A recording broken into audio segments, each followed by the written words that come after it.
Our mothers have set amazing benchmark. The moment you say mothers, Yeah. they're giving a sound ambience of babies crying. Oh, okay. Perfect. That's the halo effect, I think. Yeah. So they've set up quite a big benchmark of being an ideal wife. However, I, or girls of my generation, feel that we cannot be as good as wife our mothers have been. So should I feel that I am falling short in my personal life, or should I feel that I'm not giving enough justice to my marriage once I'm married? How should I feel about this? You know, our center in the United States is in Tennessee. Tennessee is a little one kind of state, okay? Mary Makowski, that's not Romanian, right? No. Mary Makowski got married. And after their honeymoon, they came home and she threatened him that she's going to make a dinner all by herself. I'm sorry, she said she'll make dinner for the new husband. And husband came home from work and she served the dinner and he put it in his mouth and slowly he was chewing on it and went into profound thought. Then she was very excited about this dinner and she said, "There are only two things my mother taught me how to cook, the meatloaf and the apple pie." Then he looked at her and said, "Darling, which one is this?" So, your mother, your grandmother, how they made good wives? Largely it was believed the way to a man's heart is through his stomach. Today your husband will call Uber Eats and whatever, Quick Picks and this and that and Swiggies and whatever, all right? So, you can't make a good wife based on how your grandmother became a good wife.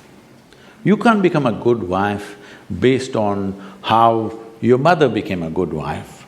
Situations have changed, expectations have changed. It's not in the stomach anymore. For some, it's gone up into the head, for some, it's gone further south. Yes?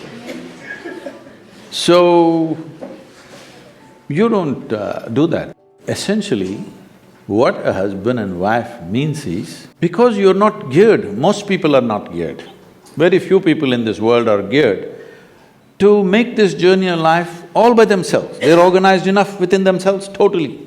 They never feel anything missing in their life because they've made themselves like that.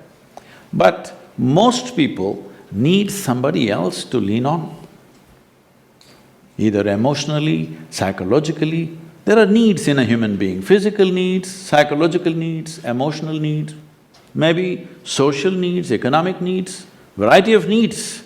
To fulfill these needs, you want to find one person that you can depend on.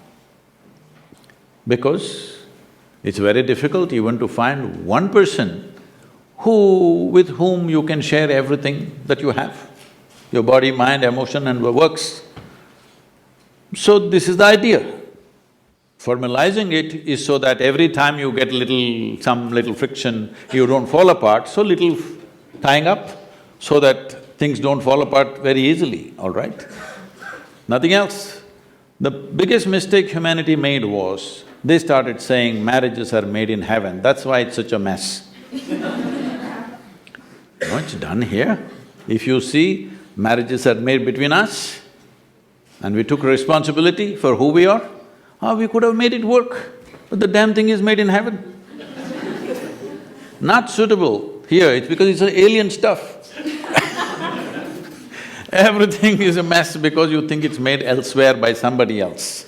If you understand it's made by you for your well-being, to fulfill your needs and your purposes so that you can go through this journey of life with least amount of trouble and friction, then you would handle it more responsibly, isn't it?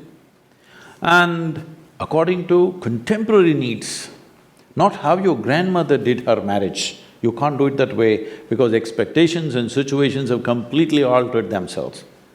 So, if you hold somebody who is your friend and who is your need, you must understand. You're in this relationship because you need. Maybe the other person also needs, but that's from their side. As far as you are concerned, you made this relationship because you need it badly, isn't it? If you understand and you're always grateful for this, that somebody is fulfilling all your need, you would handle it well. You wouldn't make a misery out of it. But now you think somebody else needs you, then you'll make a mess out of it. You understand, you need it. Well, the other person also needs to understand he needs it. Now there is a cohesion. If you think, oh, you need me, so I'm going to exploit you. No, this is not about you squeezing happiness out of somebody or they squeezing happiness out of you. If two happy people meet, then there can be something wonderful happening between them. But you are a misery and you think somebody else should be the source of your happiness, well, it'll multiply.